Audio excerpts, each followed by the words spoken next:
topic given to me is dual stimulation in poor responders. Does it work better? We are like 30, 40 years down the line. We are doing a lot of stimulation cycles. Nowadays, we are seeing a lot of poor ovarian responders also.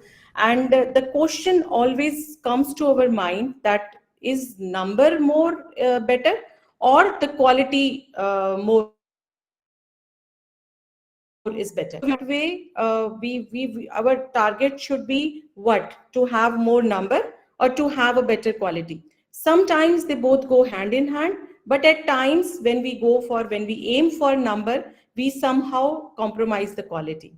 So the topic of today's discussion is dual stimulation. Does it work better? Can you please change, Malti? The next slide, please. 4 decades into the history of ART, ovarian stimulation still stands as the most effective measure ever enacted to increase the yields. Next, please.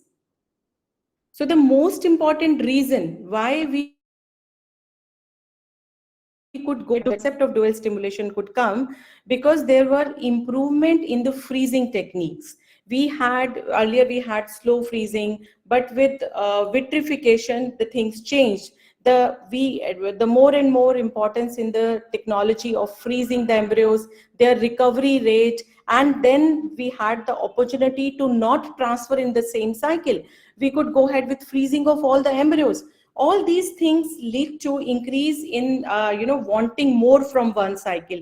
Then we started having time constraints. Patient had 20 days. She had to go back in those days where 1 month she want to have more pickups done, transfers done, and then have a higher pregnancy chances. By freezing from the need of, we could avoid the need of transferring into the luteal phase.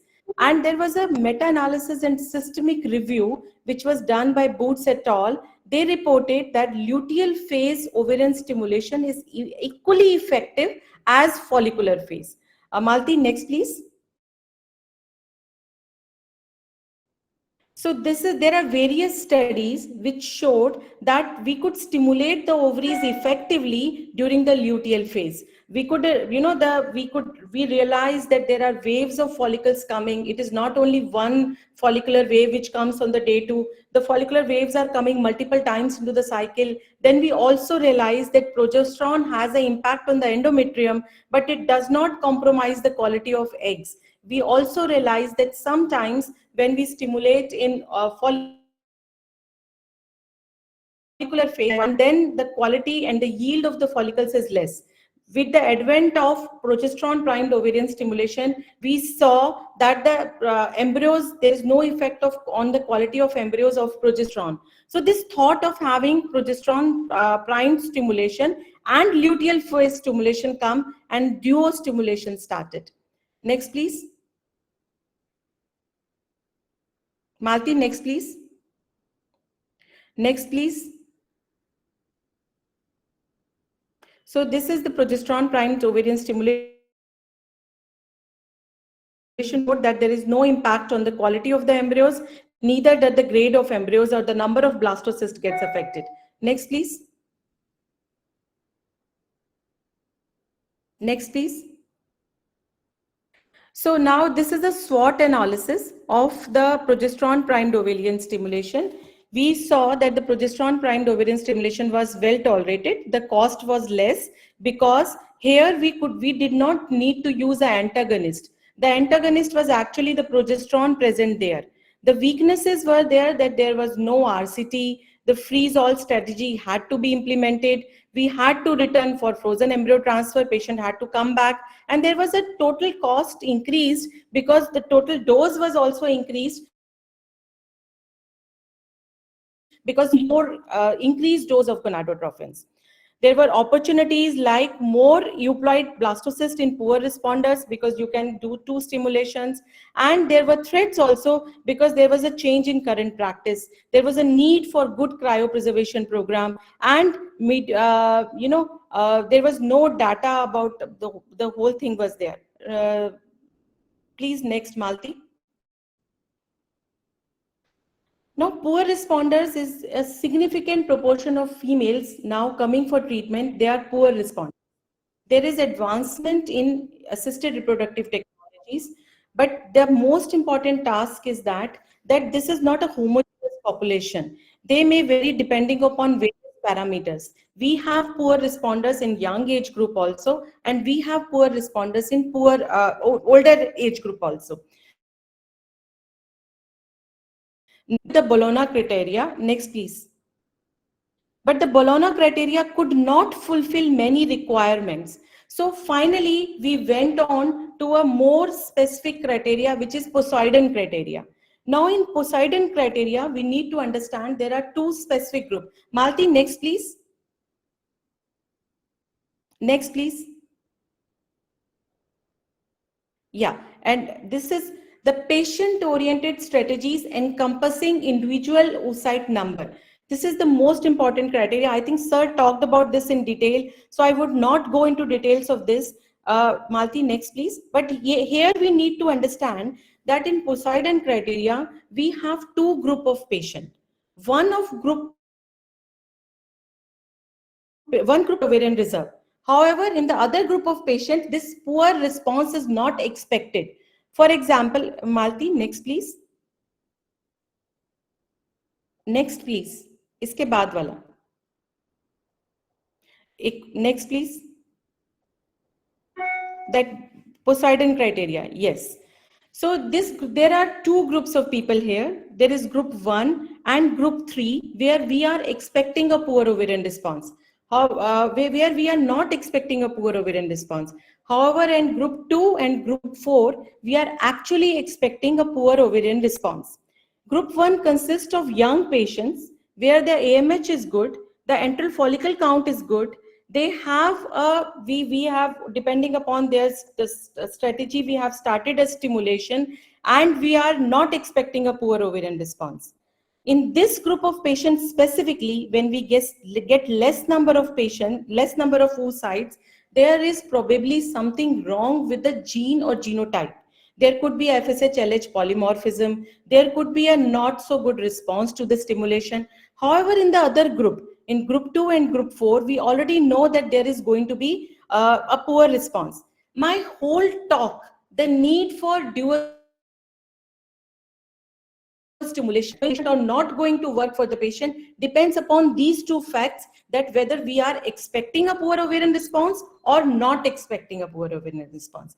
For example, a patient who's already 39 years of age, where we are seeing a less antral follicle count. Her AMH is low, her FSH is high.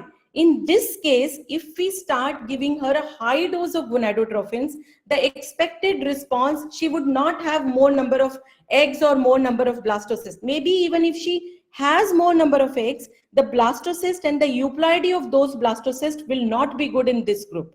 So in this group, we should focus on, rather than giving higher dose, we should focus on getting what we can get in one cycle, then maybe re-stimulating the patient again, getting more number of eggs and blastocysts, and then freezing all and going for transfer. So we need to identify the two subgroup of the patient, where we are expecting a poor response and where we are not expecting a poor response. So the dual stimulation and the need for dual stimulation depends upon this. The most important thing is we need to individualize the patient. We need to see what is her antral follicle count, what is her FSH-LH value. I was taught that if there is an optimum level of FSH. Beyond that, if we go, we increase the dose, we might get more number of eggs, we might get more number of blastocysts, but this will not be helpful in giving a pregnancy, a live outcome. So the point of this is that if you see that there are less number of eggs, less number of antral follicle count, the FSH is high, the AMH is low, maybe you don't need to increase the dose. Maybe you start with a mild stimulation, give her something like clomiphene, or give her very low dose of gonadotrophin, and maybe do a natural cycle. Collect that egg, form a blastocyst, and go to the next stage, where if you see that the FSH is still low, then you re-stimulate the patient, create another set of embryos, and freeze those and plan for a transfer. Malti, next please.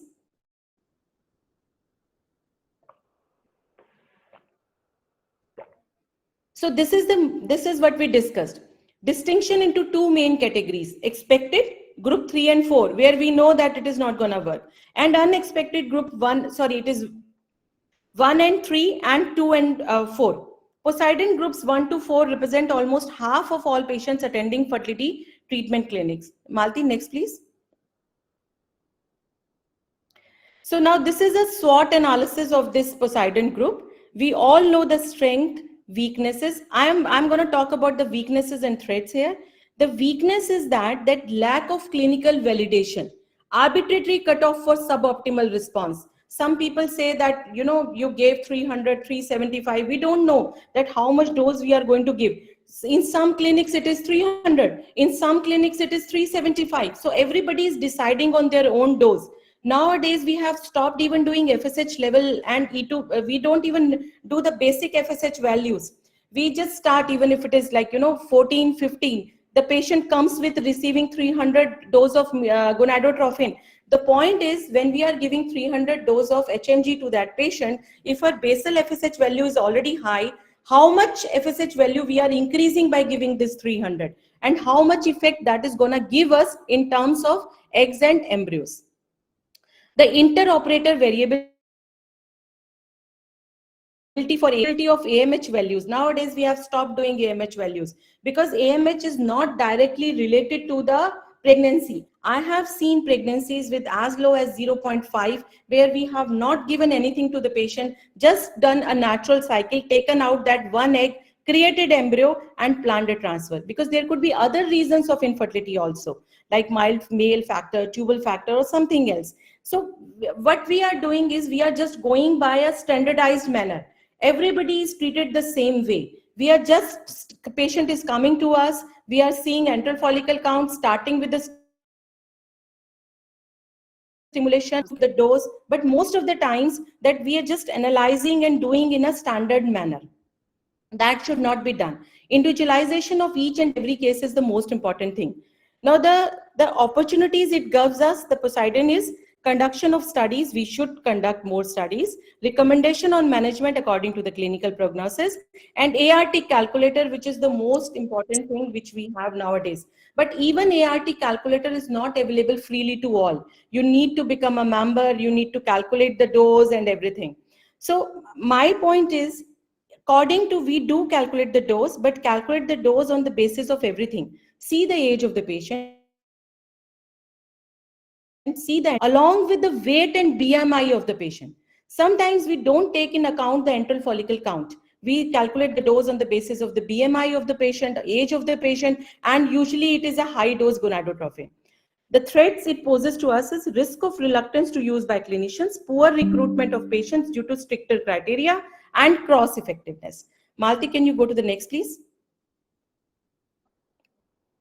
So this is another important criteria, how we calculate the FORT and FOI. Between the pool of antral follicle at the beginning of ovarian stimulation and number of pre-ovulatory follicles at the end of stimulation. So if you are seeing only 2 follicles, again, if we are increasing the dose to a very high, we are still going to get those 2 follicles only. Follicle to oocyte index, how many follicles you see and how many oocytes you get. A discrepancy between the available antral follicle pool and the number of pre-ovulatory follicles at the end of stimulation, or the number of response to gonadotrophin. This criteria is used to again classify these 2 groups: the expected poor ovarian response and unexpected poor ovarian response. Because if we could differentiate between these 2 groups, then we can control our stimulation better. Malti, next please. Next please.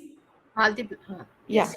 So a remarkable number of women with normal ovarian reserve test attending an IVF center might end up exhibiting an abnormal ovarian response after controlled ovarian stimulation. Although the exact prevalence of hyporesponse is difficult to estimate, it is supposed to range between 40 to 45%. This was published in Reproductive Health in year 2020, July. Next, please. This is unexpected poor ovarian response. If I am able to differentiate between these 2 groups, my stimulation would be much better. Malti, next please. Next one.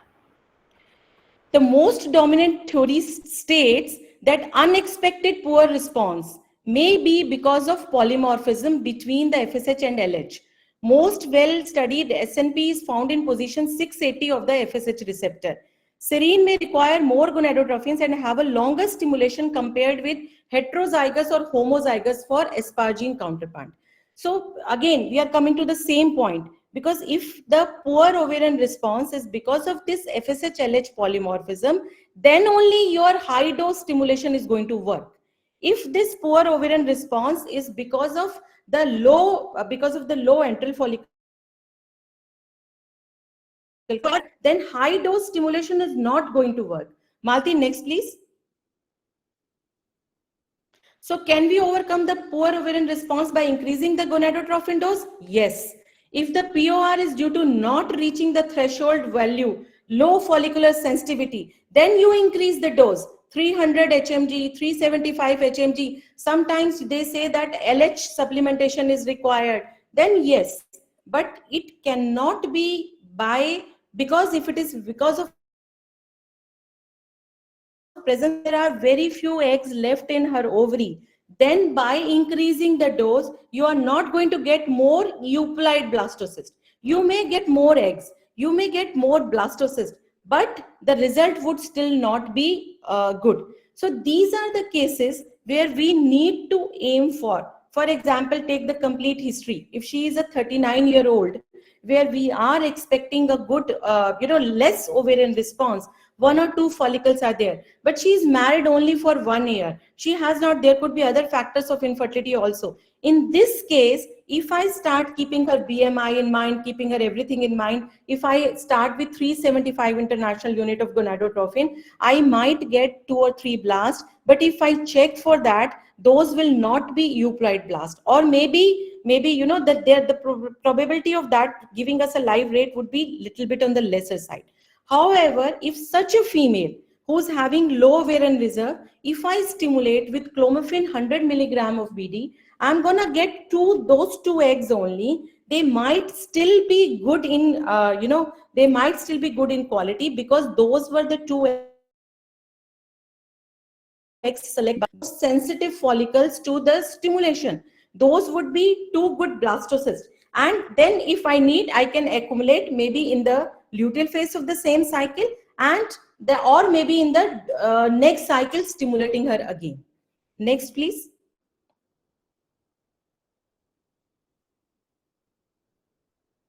So because of this, low ovarian reserve, poor ovarian response, the accumulation of oocytes was the strategy, where they said that if you have more oocytes, you will have more blastocysts, and the chances of the increased inseminated cohort would be there. The live birth rate was also higher. Cumulative live birth rate was higher, and similar outcome was observed among patient aged 40 years. So that's why they called it AccuVit. So you have more of accumulated oocytes, more pregnancy chances were there. Next, please. Malti, next, please. This is the duo stimulation concept.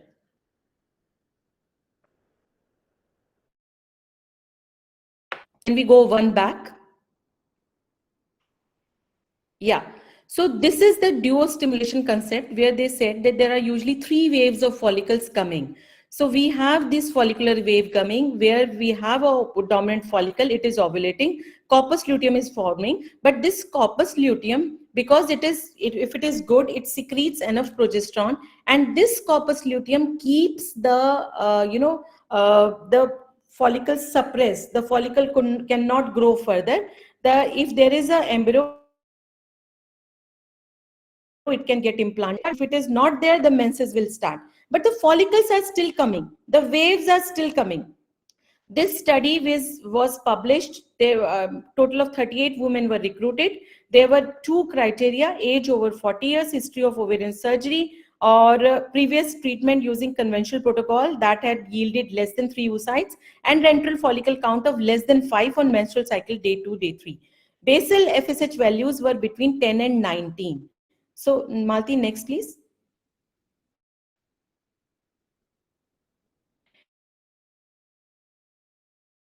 two stimulations. They started with clomiphene citrate, which was given in the dose of 25 milligram. From day 3, from day 6 or 7, they started the HMG 150 international unit. Agonist trigger was given, pickup was done, and after that, they again started with HMG 225.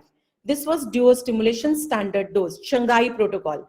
After that, they again retrieved, and they saw that they were, in first, they were on an average 1.7, and in the second time, they had 3.6 oocyte. There were more opportunities for recruiting the oocytes and in poor responders specifically. The number of patients was similar. The cryopreserved embryos were more in the Shanghai protocol. And then the pregnancy, ongoing pregnancy rate was also a little bit on the higher side in the Shanghai protocol because they had more blastocyst. Next, please. Madam, repeat this particular slide again.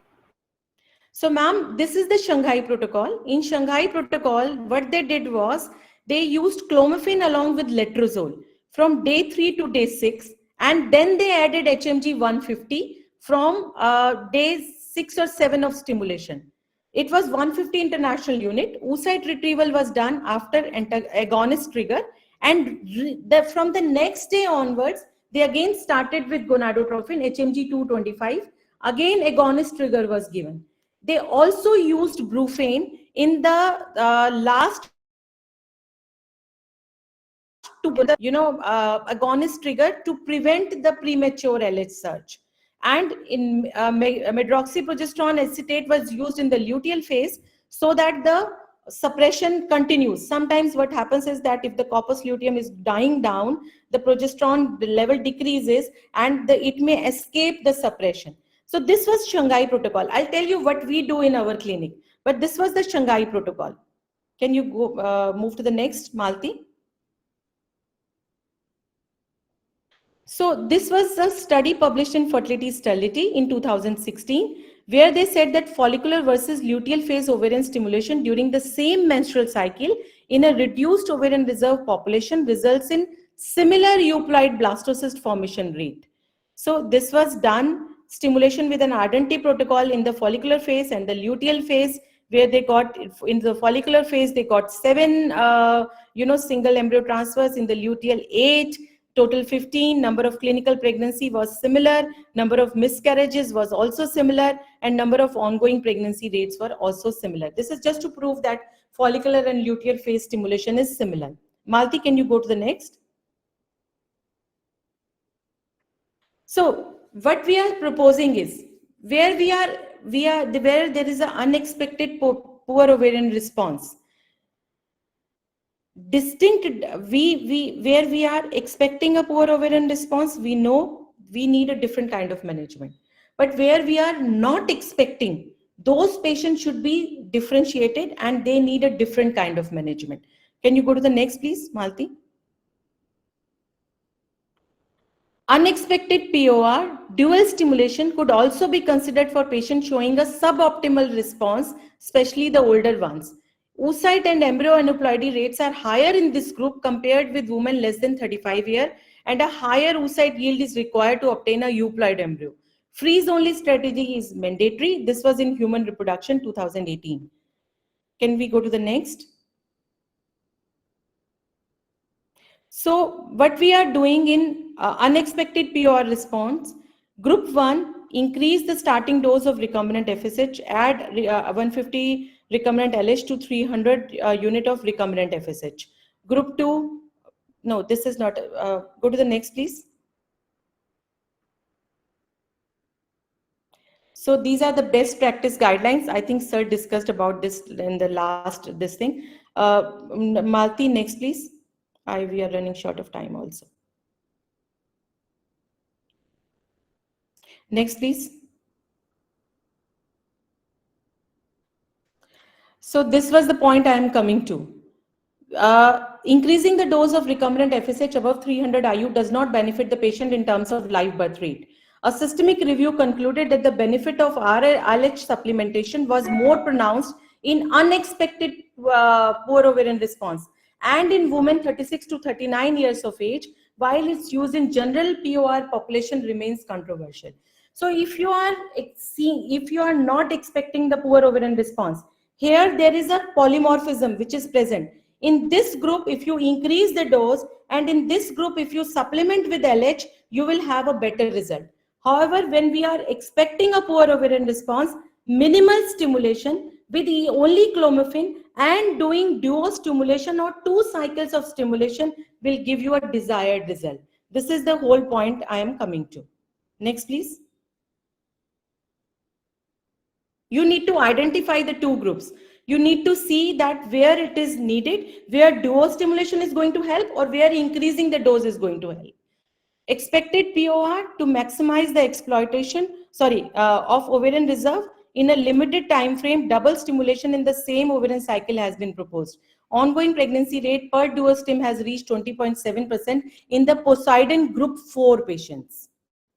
Next, please. This is the group 3 and group 4. Next, please.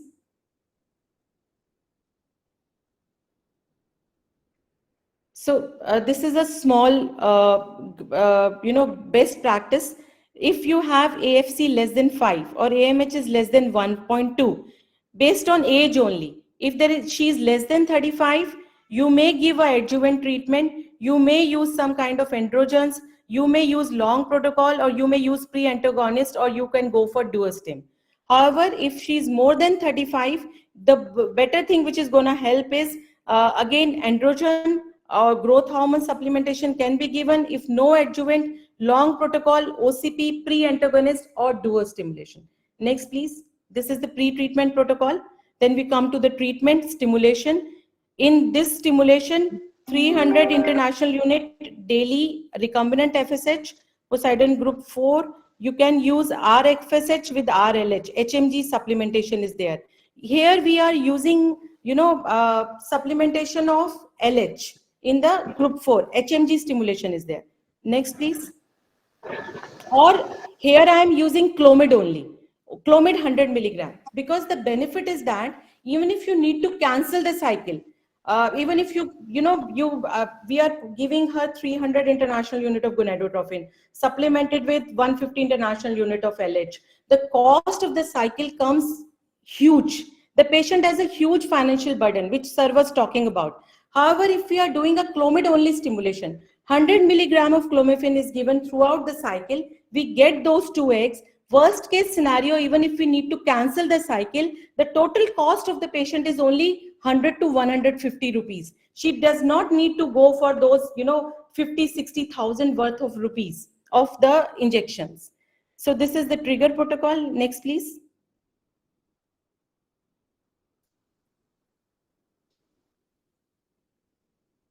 This is a study done by, can we go back, Malti? This was the Shanghai protocol, which I explained. They used the double stimulation. The controlled ovarian stimulation was conducted in both the phases. Next, please. Luteal estradiol priming was done so that the cohort was same. Then they started stimulation, with 100 recombinant 300 FSH plus LH75. Monitoring was done. Next, please. GnRH antagonist was administered daily after the identification of leading follicle more than 13 to 14 millimeter. Agonist trigger was given, egg pickup was done, blastocyst was frozen. 5 days after the first retrieval, the time needed to complete luteolysis, they again started the stimulation. Next, please. Same protocol, daily dose, regardless of number of enteral follicle visible through ultrasound, freeze-all approach was adopted, and presence of euploid blastocyst was there. Next, please. Next, please. This is a summary of the what they got in the eggs, number of eggs, M2 eggs, and blastocyst. Next, please. Malti, next, please. So right now I say that there is insufficient evidence to recommend an ideal management of poor responders. The number as well as the quality of oocyte retrieved are important factors. The gonadotrophins can only support the growth of cohort of follicles already present in the ovary, but they cannot induce the de novo production of follicles. Next, please. Such protocol particularly suits poor prognosis and oncological patients. एक मालती इसमें एक miss हो गया है शायद. No, go to the next one. Yes. So dual stim by combining conventional follicular phase stimulation and luteal phase stimulation can be considered a valuable option in patients with reduced ovarian reserve or advanced maternal age to maximize the number of oocytes retrieved in a single ovarian cycle, and for patients who did not collect oocytes or did not produce competent embryos. Another thing I wanted to say is that when we are stimulating the poor ovarian response patients, sometimes there is a tendency to treat them as similar, but there is a difference here. In the poor ovarian response patients, when we are stimulating them, we need to trigger them at 16 to 17 millimeter instead of waiting for 17, 18 or 19 millimeter. We need to trigger them a little earlier. The pickup needs to happen at 35 hours, not at 36 hours. So we need to do three things. First thing, individualization. We need to identify that if there is a cohort of follicles present, then we can go ahead with high dose stimulation. But if there is no cohort present, the number of follicles is less. Instead of going with high dose stimulation, go with only clomiphene, give 100 milligram of clomiphene, which is a very good stimulant. Those two follicles which you're going to get with 50, 60,000 worth of injection, you are going to get with clomiphene also. Then second thing, you need to have a very robust lab where you can create, we take even a single egg to blastocyst. Do not do a day 2, day 3 transfers. We take all eggs to, we counsel the patient beforehand that if it does not reach the blastocyst, it is not going to give you pregnancy. Then we take it to blastocyst, freeze all. If needed, do one more stimulation with same size, same clomiphene citrate. The total cost of 2 clomiphene citrate cycle would be equivalent to your 1 high dose gonadotrophin. So it is financially viable to the patient as well. Next, please. The evidence that multiple waves of follicle recruitment may arise during a single ovarian cycle in women opened important clinical implications. Luteal phase in general has become a promising protocol. Duostim approach conjugates follicular phase stimulation to luteal phase stimulation with very successful results reported to date. Next, please. But right now, we don't have a lot of evidence to support that dual stimulation always helps. Any stimulation protocol which exploits anovulatory phase of follicle recruitment should undergo a thorough biological and clinical investigation before it can be generally implemented. To this regard, duostim still needs a more extensive and wider validation to testify its safety. Next, please. Interesting future perspectives to investigate its clinical efficiency would entail RCT comparing double follicular phase stimulation versus duo stimulation. You do 2 stimulation follicular phase, compare it with the duo stimulation. Application of duo stimulation in cancer patients for fertility preservation, as well as in prospective analysis focused on patients clustered according to either the Bologna or the Poseidon criteria.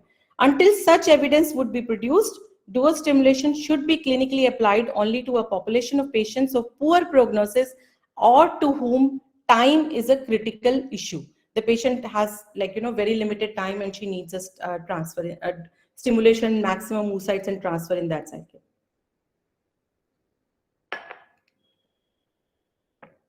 Thank you. I'm really sorry because of the inconvenience and No problem, Nisha.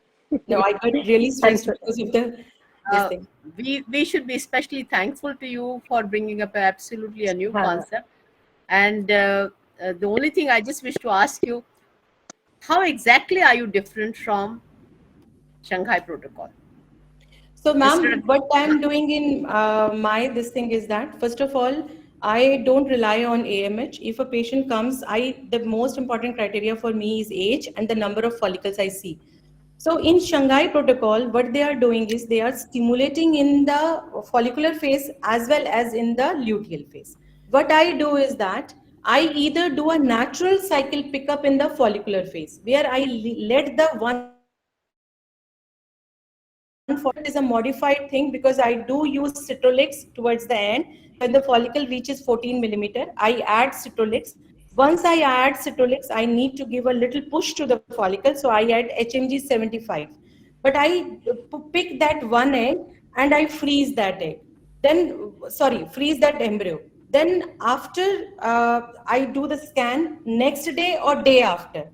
In the Shanghai protocol, they don't give importance to the number of follicles present in the luteal phase.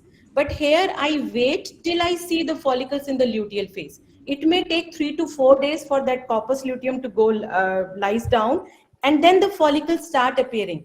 Unless I see 2 to 3 follicles, I don't start the stimulation. Once I see 2 to 3 follicles, then I start stimulation with HMG 300 in the luteal phase. In this phase, then I start stimulation. Again, 16 to 17 millimeter of follicle. I trigger, I take them out. The second thing I do is that if I see more follicles on the second day of the cycle, then I start clomiphene citrate 100 milligram. 100 milligram, then from the third day of stimulation, I add dufeston. This is a modified luteal phase. I am giving clomiphene 100 milligram. I am adding dufeston from the third day of stimulation, taking it to same 15-16 millimeter. Once my follicle reaches 16 millimeter, my progesterone might not be effective enough to suppress the LH surge. I might need to add antagonist. I do check the LH values. I don't go by E2 values here because with clomiphene, the E2 values will always be high. So I just go by my LH value. If their LH value is coming high, I add Citolix. Again, I need 150. The moment I add Citolix, clomiphene will not work. So I add 150 international unit of HMG, wait till 16-17 millimeter follicle, trigger, pick up, and then in the second phase, I start stimulation with HMG. So this saves a lot of money to the patient. This clomiphene is given for how many days? Ma'am, till the follicle reaches 16-17, or I add NTAG throughout the cycle.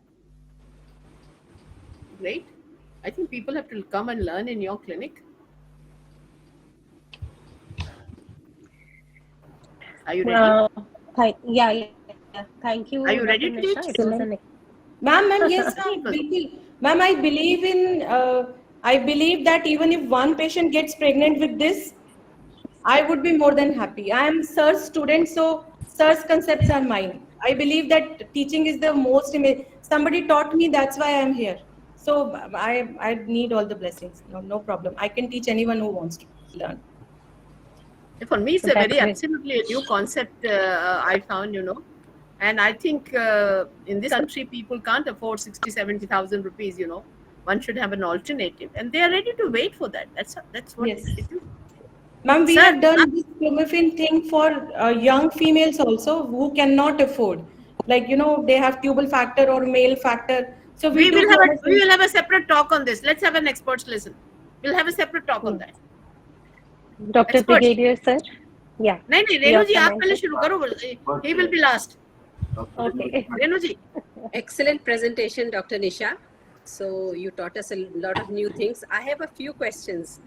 Number one, in the first phase of your stimulation, you gave clomiphene and no HMG. Ma'am, I do 2 ways. Either I do a natural or I do a clomiphene. Okay, but in the luteal phase, you give 300. Yes, so ma'am. There is a lot of discrepancy. Yes, ma'am. Because we expect follicles to grow the same way, although it takes longer and slightly higher dose in the luteal phase, that we all know. But this is very different. In one phase, you are giving only clomiphene, very mild stimulation. There are mild stimulation protocols like Japanese do it all the time, and they keep taking out one egg. In the luteal phase, you suddenly go up to 300. Renu, louder. Ma'am, there are 2 things here. First of all, we need to understand that the biology, the physiology is working in the follicular phase. The brain is already trying to produce follicle. The FSH values are already high in the follicular phase. Sometimes if you do a FSH level on day 2, you will find that the values in poor ovarian reserve patients are as high as 14-15.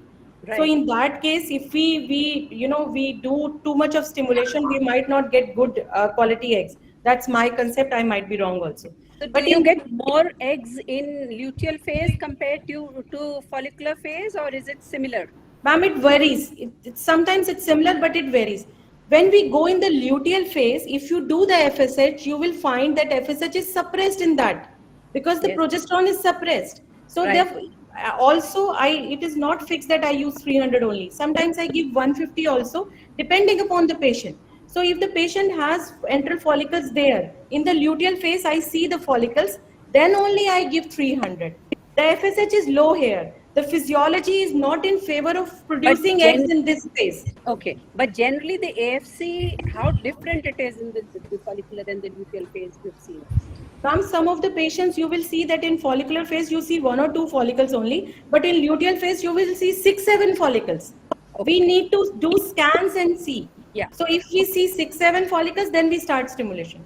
Okay, my next question is, when you're pooling embryos, are you doing PGT for all of these No, ma'am. pooled No. embryos? No, Or you're ma'am. just using selection more like morphologically selecting? Morphological selection, because ma'am, patients are not that affording. The Cost is a patients who are factor, coming to... Renu. Cost is a factor. Ma'am, Yes. that's true. But most people who pool embryos, they actually do PGT. That is one of the reasons they Ma'am, pool I'm it. not doing PGT. I'm explaining to the patients that we check embryos by 5 ways: by the timeline, by the number of cells, by the fragmentation, by whether they form a blastocyst and genetic.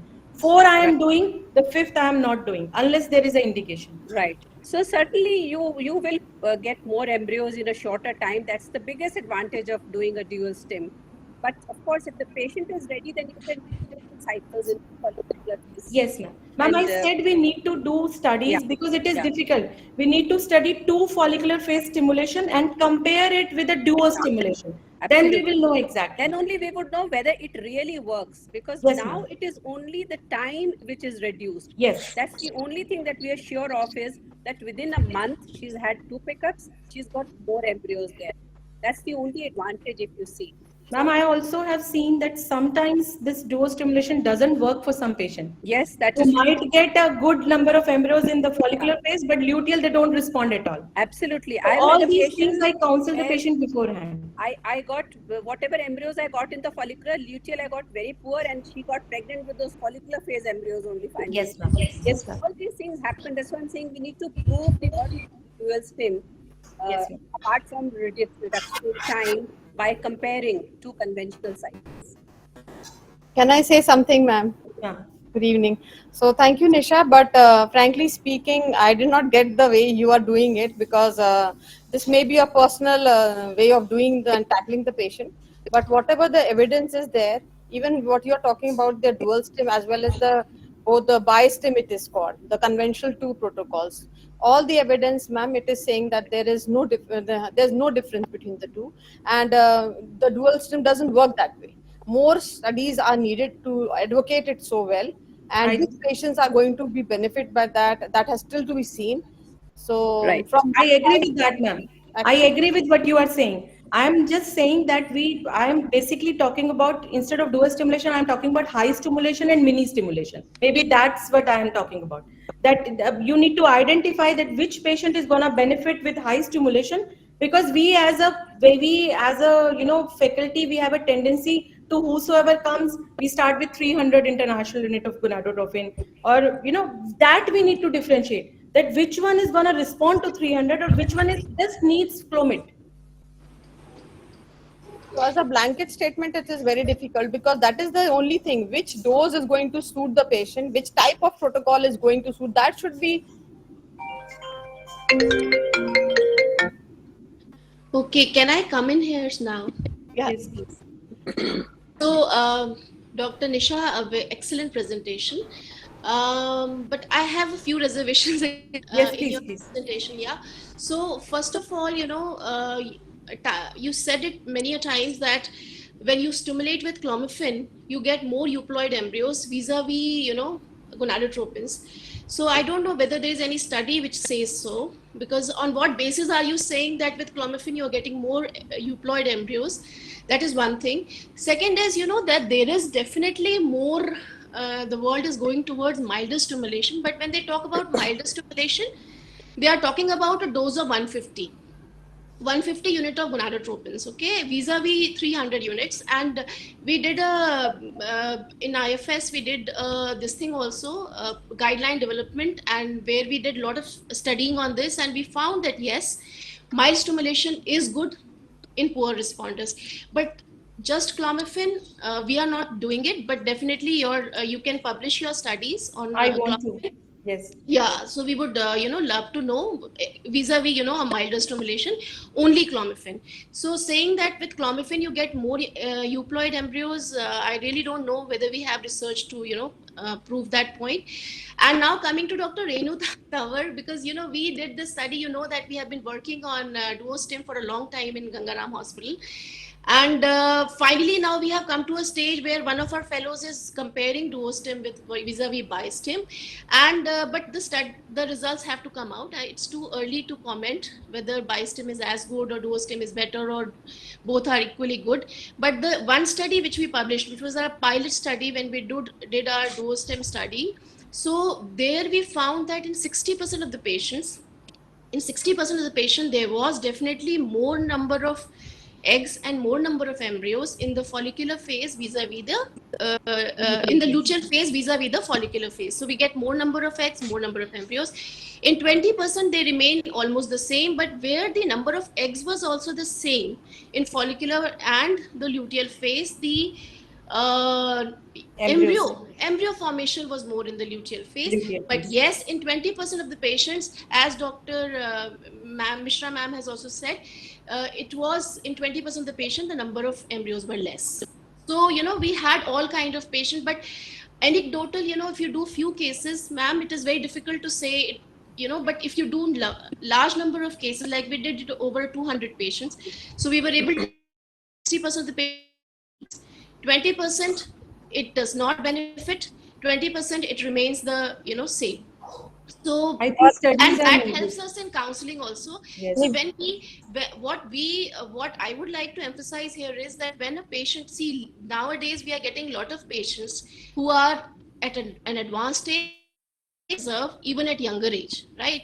We get a lot of such patients, and when we start counseling them, first thing you have to tell them is that you need 2, 3, 4 stimulations. You can't expect, to get pregnant after one stimulation. Pooling of embryos have to be done. Can't expect that, you will have the similar rate as a younger person or a better reserve person with the, one stimulation. So the pooling of embryos and number of cycles will be more, have to be told. So when we start stimulating them, we don't start stimulating them thinking that, we might have to cancel, she might not, we might have to convert to IUI. We go full, fledged to give her good embryos. So that's why maybe we are not using clomiphene, and we are going for a conventional kind of stimulation. And yes, when we are doing conventional stimulation, I would like to mention here that we are going for a GnRH antagonist protocol, and there we give either HCG or a dual trigger, because we always keep the option of fresh transfer open. Sometimes it happens, that you have 4, 5 eggs in the follicular phase, but you end up making 2 good blastocysts on day 5. Then you don't need to go for a luteal phase stimulation. But suppose you don't have, those many embryos, after 5 days, you can start the luteal phase stimulation and give her a benefit of another stimulation.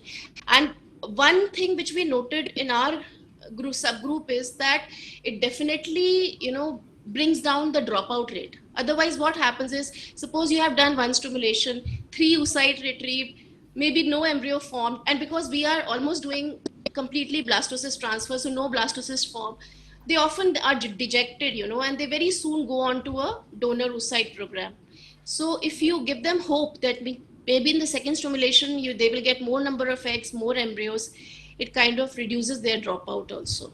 So this is what I wanted to say. Dr. Neeti, when I talk about Clomid, minimal stimulation we have been doing, but I think cost has a very important role to play in that. When I say mini stimulation with Clomid, it is because of only because of cost. You know what, Dr. Nisha, if you give 150 unit of, say, HMG, which is a cheaper alternative for 8, 9 days, because the cost of retrieval is also a big thing, the cost of retrieval. And yes, in any which way, in the IVF cycle, the cost of retrieval is a big cost. Yes, I agree. So we are reducing the cost of stimulation, but suppose with clomiphene, we are getting 2 oocytes, and with, say, 150 unit of gonadotropin, you get 4 oocytes. So one has to, kind of balance balance. it out. I would Maybe we suggest can do a study on individualization. this. Maybe we Like, can do a yeah, study on this. individualization is the key. You need to see that, which case you want to give 150, which case you want to give.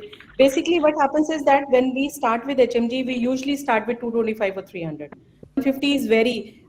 We have also done cases where we have combined 150 HMG with Clomid. Yeah, so That that is is, that is I what we think are if you doing. are keen on doing a low cost IVF, I Then believe that is the key. CC with 150 unit of gonadotropin is a better bet. Yes. This is my take. Right. Yeah, I don't know if yeah. So even I would somehow feel that if you're doing the minimal stimulation with clomiphene and aiming for just one or two follicles, then why not start with the gonadotropins and give the best in the follicular phase itself? Start with the gonadotropins, and then maybe you get maybe 3 or 4 or 5 oocytes, and then maybe 1 or 2 good blastocysts. Then, as Neeti said, you might not even need to require and go for the dual I stimulation. agree with you. I agree with you, Dr. Because Shali. The as only far thing as is I that, feel, Nisha, what I feel, yeah. Go ahead. but I think is That that, we have this standard thought process for all. There is nothing wrong in doing 150 plus cc or 300 or cc only, but we need to identify the case where we want 150 plus cc, where we want cc only. yeah, that's Yeah. true, Nisha. But I can tell you that working in corporates like oocyte, the ovum pickup lab charges are too high. So if you're just being dependent on the clomiphene cycle, maybe the we are not probably justifying that we and because the lab charges are too much. Can I ask you, Nisha, So how? whatever the first cycle we are doing it has to Yes, be Renu. minimum. I just wanted to No, it's ask okay. you, Carry Nisha, on. when you say Pardon, ma'am? individualize, how do you decide which patients gets clomiphene only and which patient starts with clomiphene plus gonadotropin? What is the So, ma'am, deciding factor? two criteria for that. One is that how many follicles I am seeing on day two. If I see more follicles, then I prefer to So add give HMG. me an example. Give me an example, For like how many example, there is a follicles? 39-year-old. There is a Yeah. 39-year-old comes to me whose basal FSH value is already 16, and she has one follicle in each ovary. She doesn't want to go for any donor or anything. For her, I would prefer to start with clomiphene only. Yeah, because she is Then not probably going to respond to 300 also. Yeah, so for her, I will start Clomid only, and I will get those 2 eggs, and I will plan a transfer. Now there is another one which is 39-year-old, but she has 4 follicles, two here into this ovary, and her basal FSH comes to around 9 or 10. To her, I would probably add HMG 150 Gonadotropins with basically. clomiphene. Or there is What? another one. Pardon. Yes, Yeah, ma'am. yeah. Go on. Yeah. So then again, there is a very, lean one who she has like, probably one follicle. Uh, I have seen in PCOS who are going towards failure where the LH is high. There you will have, in the initial phase, follicular phase, you will have less follicles. There I don't do anything. I let the follicle form. You will probably have a fifth, sixth day. There is a dominant follicle sitting. Let that rupture. And then in the luteal phase, you will see many follicles coming. So you need to see the patients, individualize it accordingly. So basically, what I get is that when the AFC is poorer, or out of the poor responder, also one which is more poor, you are not giving her, stimulation in Yes, ma'am. the right way. You're saying, okay, she's got only 2 follicles, you give her clomid. And where you think there is a decent chance, you give her a full dose. But do you really get 2 eggs from 2 follicles with clomid? Ma'am, there are 3 things here. One thing is that we need to trigger a little early. Like, we need to trigger at 16, not at 18, 19. 16 or 17, we need to trigger.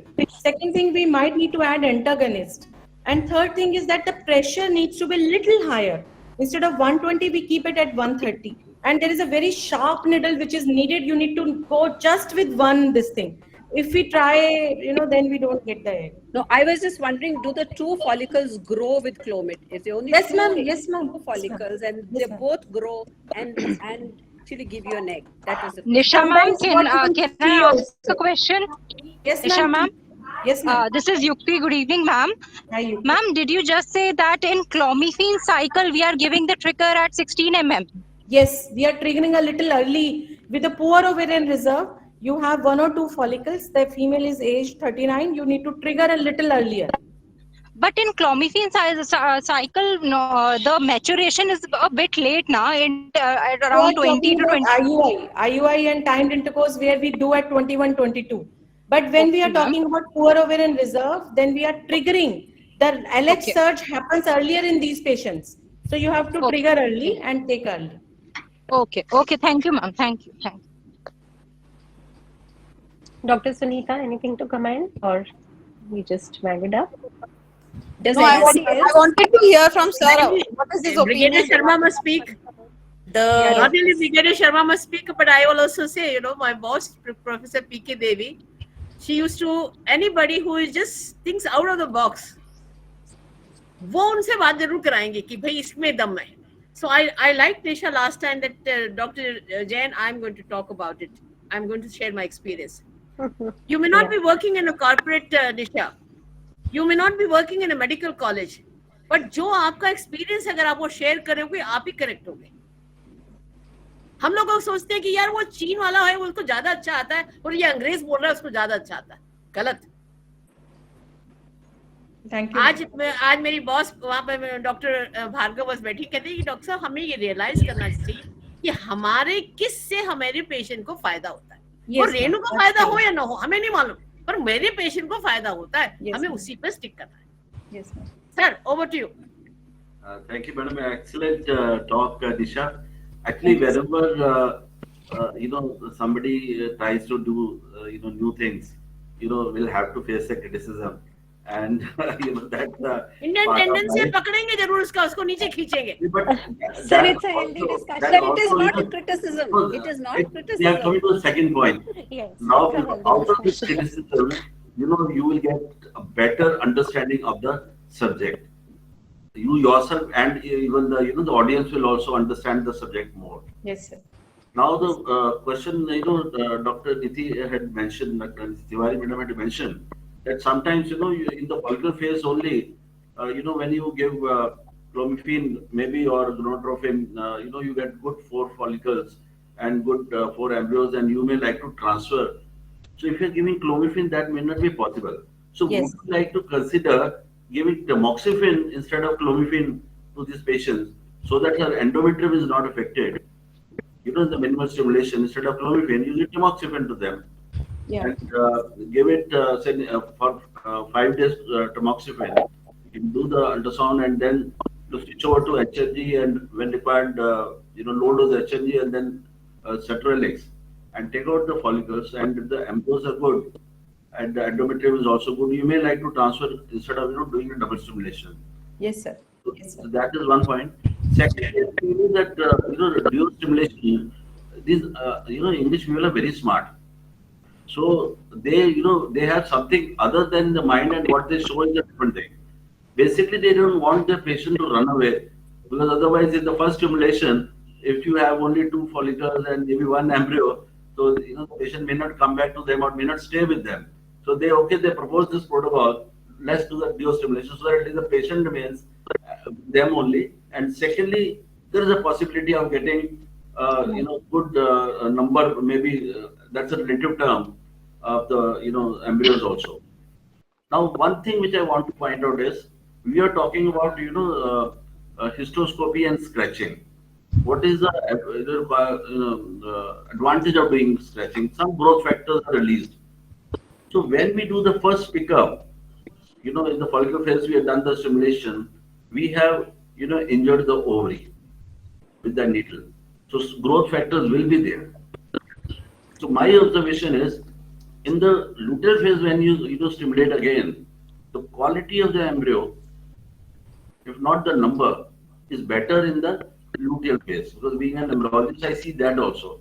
So this growth factor point, also we should consider in the dual stimulation, because of the injury which we are creating to the ovary in the first part of the pickup. I agree with it, sir. So that was wonderful conclusion, I would say, by Brigadier K Sharma sir. And with this, I think I thanks sincere thanks to Nisha for giving us such wonderful I want to thank ma'am inputs on and this. sir for giving me this chance. And thank you, No, Sharda Nisha, ma'am, and thank you, sir, for I am giving me this impressed. opportunity. Let me be very frank with you. People, teacher like me, don't get impressed very fast, but I am impressed by you.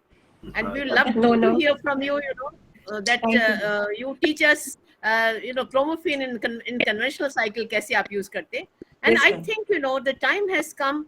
You should have few trainees with you, 10 or so, and let's have a study. Why not? Yes, ma'am, that I need to do. Why not? Then you'll be compare the corporate, Yes, ma'am. Yes, very Thank, nice. thank you, sir. Thank you, ma'am. Thank you, I Renu think it ma'am. was Thank you, wonderful. sir. Wonderful. Thank you, ma'am. Thank you, Thank Dr. you. Neeti. Thank you, Renu Yeah, ma'am. so Thank with you. Thank you so this, much. I thanks all my Thank you, experts ma'am. Thank you, also, Renu Dr. ma'am, and Renu thank Misra you, Dr. ma'am, Sharma. Neeti Shalini, Tiwari, rope Dr. her Renu up for Tanwar. the next talk also. Yeah, Yes, ma'am. anyone would like to take up No, the she said, next? she herself said, not in the poor responder. She'll talk about clomiphene in other Okay. cases. Let's see what's Yes, ma'am. here. कुछ तो Yes, इसके ma'am. पास हो ही Yeah, गई yeah. Doctor साहब. No, definitely. Sure, ma'am. Sure. Thank So, you. Nisha, be ready for next month's Yes. 20th, Thank you, ma'am. and then we'll Thank talk you. about And I'm again one more time clomiphene. sorry for the inconvenience because of the No, No, network. वो Nisha, we do inconvenience है. understand platform technical बदलेगा तो कोई errors. परेशानी Yeah. नहीं है. Hmm. आपकी तो कोई परेशानी नहीं, हमारी तो इससे ज्यादा भी होती है. Thank you, ma'am. Thank you, sir. Thank you. Good night. Thank you, Good night. Thank you, Sharda ma'am, Sharda, for giving us this opportunity Good every night. month to enrich our knowledge Thank you with such well-learned faculty. Thank you, Thank you. everyone. sir. Thank you, ma'am. Thank you. Yeah. Thank you, ma'am.